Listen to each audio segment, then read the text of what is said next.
Thank you very much, Dr. Mugo. I hope I am not muted and that I can be seen. Yes, we can hear you. Thank you. Thank you.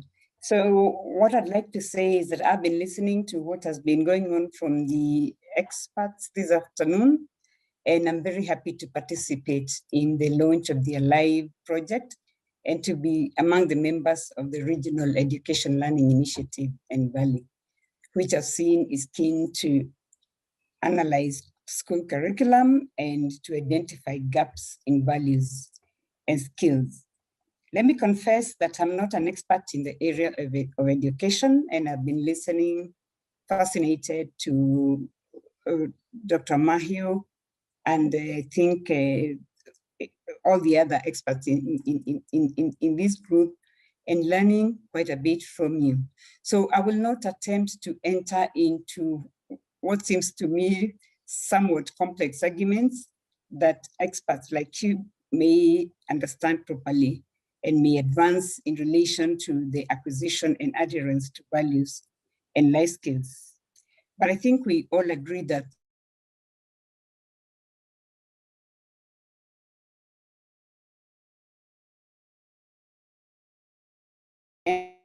success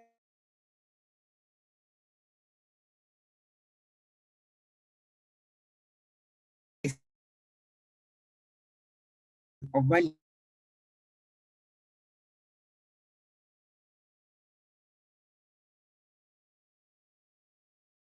to under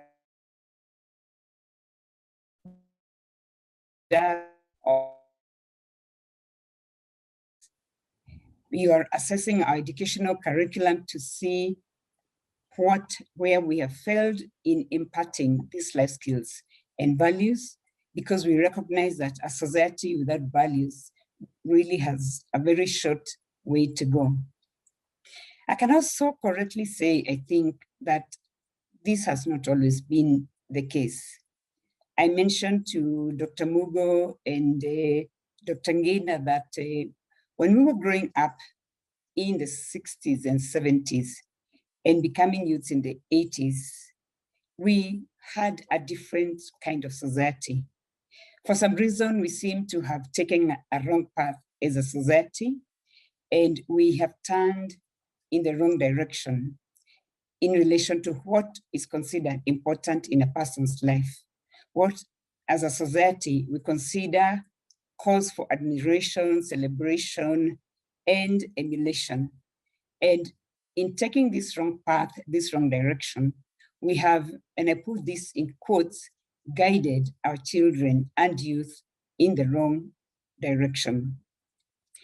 I think there was a time, and I don't think it's so long ago, maybe a generation or so, and certainly in my youth, that when honesty, integrity, and diligence were critical values for success, we respected people in society, not because of what they had, what wealth they had accumulated, but because of their contribution to society, their place in the transformation of our society for the better.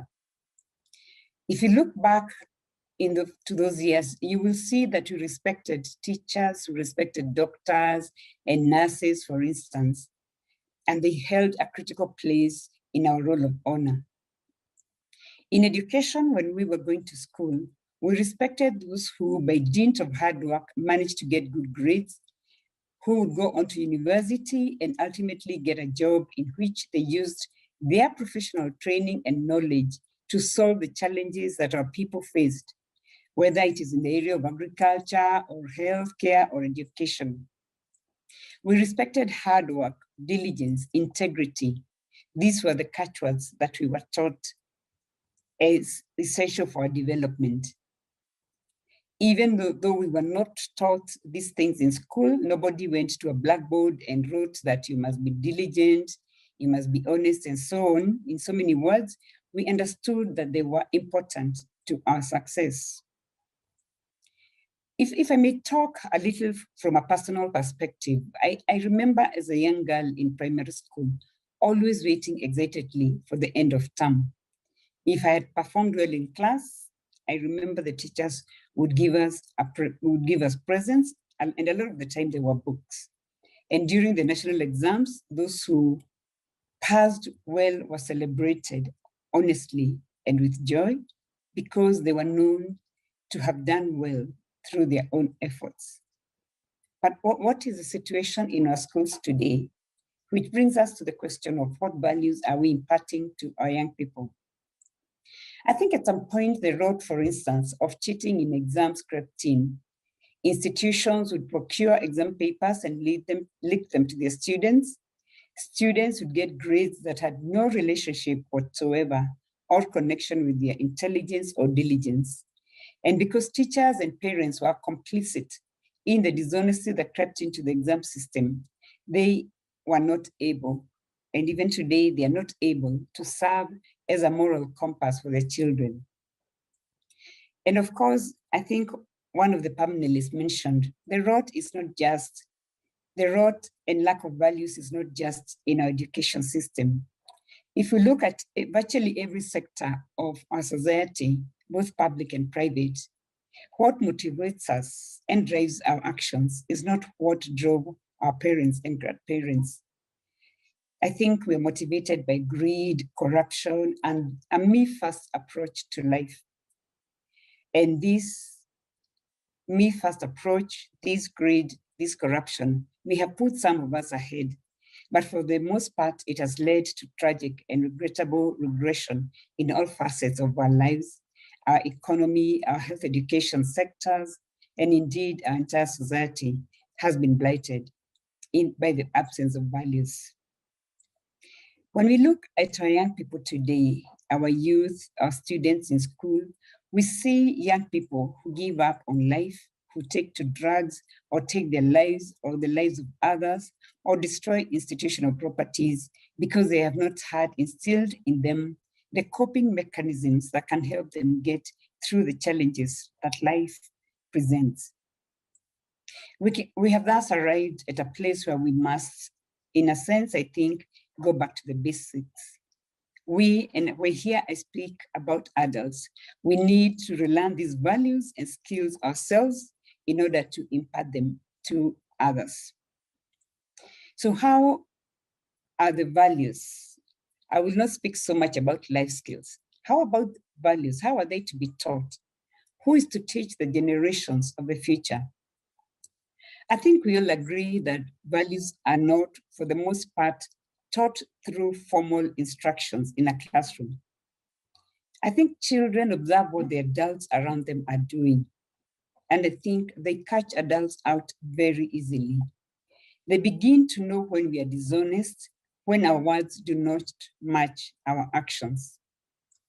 So we can only teach values, I believe, by living these values ourselves.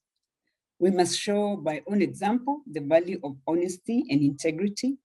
We must teach by example the importance of resilience and perseverance, however difficult our circumstances may be or appear to be. I'll talk a little again about my personal experience. Throughout my professional career, and certainly in the 10 or so years that I've been in the judiciary, I have been commended and received awards, like Dr. Mogo mentioned, for work that I have done. I, however, acknowledge that a lot of what I have been able to do has been primarily because of the formation that I received from my parents and siblings first, but crucially also from my teachers. Despite being different from a lot of my peers, I was taught to work hard, to give back, to care for those who are vulnerable. But more importantly, I learned the value of hard work and integrity, the need to do the right thing in all circumstances, the importance of being strong and persevering despite facing challenges. These are the values that have put me in a position to do everything that I've been able to do and achieve in my life. I doubt that I could have done half of what I have done without the lessons that I learned from the adults in my life at my formative stages. So what would I challenge you as members of Rally,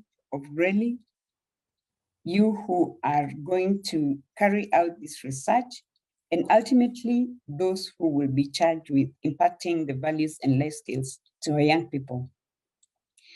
I think the challenge that I would pose to us all, especially those charged with the nurturing and education of our children, is to live the values that we want and that we all agree are important to our society. We have enumerated some of these values, and I need to mention these. For Kenyans, we have enumerated these values in our constitution. We have talked about integrity, social justice, protection of the marginalized. But these values cannot be meaningful if we do not live them, incorporate them into every facet of our life. Secondly, we must begin to tell positive stories. We must speak of those who have excelled, whether in school or business or in their professions, through honesty and hard work. I think we may have noted that sadly, many times when our media highlights an individual in society, it is often to portray wealth and possessions without questioning the source of the wealth and whether or not such material acquisitions have been obtained by dint of hard work or through some other means, I should add, dubious means. But we must also remember that we are part of a regional sisterhood or brotherhood. I think we have present in this forum today people from Uganda, Tanzania. I don't know whether the other regional countries are involved, Rwanda, Burundi. And we are connected in very many respects in East Africa, whether through trade, family, or social connections. If you're not able to build and inculcate a value system that cuts across the region, then the changes that we would like to see in our society will only be a patchwork. We must move together to make the entire region a value-based community. As we launch this project today, I hope that it will help you to feed into and inform the process of regional integration and development.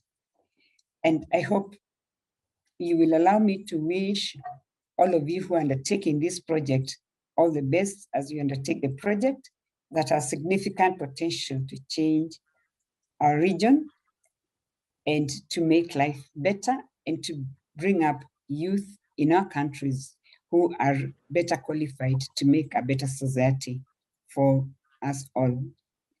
I don't know whether Dr. Mogo, this is the point at which I should proceed with the launch, or there is something else you would like us to do? Please go ahead, right ahead, Honorable Mumbi. Right, thank you.